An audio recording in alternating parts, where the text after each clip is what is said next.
Το όνομά μου είναι Γιώτα και έρχομαι από την Γερμανία. Δεν ήμουν καλά, είχα συνέχεια φόβο θανάτου. Έξω στο όνομα του Ιησού Χριστού. Στο όνομα του Ιησού Χριστού. Ήταν σαν να πέθαινα κάθε μέρα. Μπορεί να ήμουν μέχρι και 20 φορές τον μήνα στο γιατρό μου. Θα πεθάνει. Δεν θα πεθάνει, θα ζήσει για τη δόξα του Θεού. Δεν ήταν ότι απλά ένιωθα ότι θα πεθάνω. Είχα κανονικά συμπτώματα. Σε διακηρύττω ελεύθερη στο όνομα του Ιησού Χριστού. Κάτι δεν πήγαινε καλά λοιπόν. Έμεινα έγκυος στο παιδί μου, το γέννησα. Οι συγγενείς μου είπαν ότι κάτι πάει λάθος με το παιδί μου. Σαν μητέρα με ένα παιδί δεν μπορούσα να το δω πιο πριν, οπότε μόλις γύρισα στην Γερμανία πίσω πήγα κατευθείαν στον ειδικό γιατρό, όπου και πήρα την διάγνωση του αυτισμού μέσα σε 5 λεπτά. Υπάρχουν κάποια βασικά πράγματα που κάνει ένας αυτιστικός στην παιδική ηλικία και αυτά είχε και ο γιος μου. Δεν εστίαζε καθόλου σε εμένα όταν τον φωνάζα το όνομά του. Περπατούσε στις μύτες των ποδιών, έκλεινε τα αυτιά του. Ήταν στον κόσμο του τελείως. Έπεφτε κάτω στο πάτωμα. Ήταν μια πολύ δύσκολη περίοδος. Όπως επίσης είχε πάρα πολύ μεγάλες εκρήξεις θυμού, επειδή δεν μπορούσε καθόλου να μιλήσει. Και γενικά έκανε πράγματα τα οποία δεν ήταν φυσιολογικά να κάνει ένα παιδί της ηλικίας του. Και ο Στέφανος πιο πριν δεν μιλούσε καθόλου, μόνο έβγαζε κραυγές. Στον παιδικό σταθμό ο Στέφανος δεν είχε κανένα απολύτως ενδιαφέρον για τα υπόλοιπα παιδιά, ήθελε να είναι μόνος του, έκλεινε και τα αυτιά του, πολύ απομονωμένος. Και ποιος γονέας δεν θέλει να δει το παιδί του να καταφέρνει τα πράγματα. Εγώ έβλεπα ότι το παιδί μου δεν μπορούσε και σαφώς ήμουν πολύ στενοχωρημένη, αβεβαιότητα.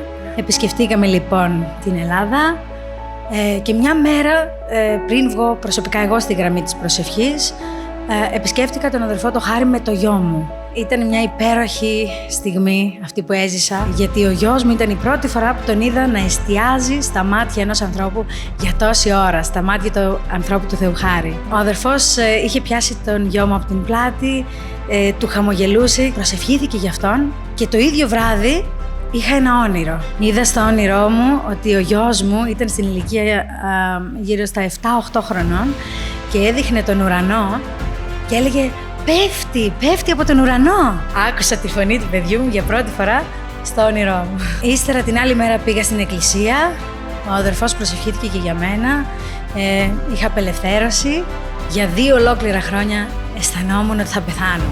Και από εκείνη τη στιγμή και μετά δεν ξαναπήγα απλά στο γιατρό. Η αλλαγή ήταν άμεση.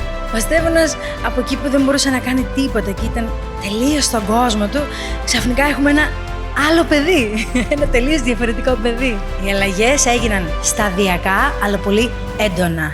Πλέον πηγαίνει στην τουαλέτα κανονικά μόνος του, τρώει μόνος του, πίνει μόνος του. Ξεκίνησε να μιλάει, να λέει την αλφαβήτα στα ελληνικά. Μετά από λίγο καιρό ξεκίνησε να λέει και στα αγγλικά και μετά από λίγο καιρό και στα γερμανικά. Όσον αφορά στο σχολείο, τώρα είναι στην 1η δημοτικού και οι αλλαγές εκεί είναι πραγματικά απίστευτες. Ο Στέφανος πια διαβάζει, κάνει μαθηματικά, ενδιαφέρεται να κάνει παρέα με τα παιδιά της τάξης του και όχι απλά κάνει παρέα, αλλά συμμετέχει σε όλα. Οι δάσκαλοι του Στέφανου, από την ημέρα που γύρισα στη Γερμανία από την εκκλησία, δεν μπορούσαν να καταλάβουν τι συνέβη μέσα σε 6 μήνες. Είχε ξεπεράσει το μυαλό τους αυτό που συνέβη, η επιτυχία. Για τα μαθηματικά πάει στην 3η τάξη να κάνει και ύστερα γυρίζει ξανά στην 1η.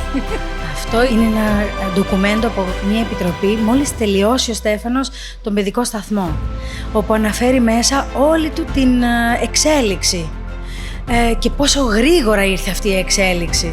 Γενικά έχει και πολύ μεγάλο ενδιαφέρον στο να μάθει. Μας ρωτάει συνέχεια τι είναι αυτό, τι είναι αυτό, τι είναι αυτό. Μάμα μου. Φι, όσα 91. 72. Εγώ βλέπω ένα παιδί που στο μέλλον θα είναι ανεξάρτητο, θα είναι έτοιμος να συνεχίσει τη ζωή του μόνος του. Δεν έχω πια αυτή την αβεβαιότητα που είχα πριν. Ο γιος μου είναι η αιτία που εγώ κατάλαβα ότι ο Θεός είναι ζωντανός. Συμβουλεύω κάθε γονέα εκεί έξω, επειδή η ζωή θα έχει πάντα προβλήματα και επειδή ο Θεός μας έχει υποσχεθεί όμως ότι πάντα θα υπάρχουν λύσεις μέσα από Αυτόν, να εμπιστευτούμε όλα μας τα βάρη σε Αυτόν. Πάντα θα βρεθεί λύση έτσι. Φυσικά θα Τον υπηρετώ μέχρι το τέλος της ζωής μου.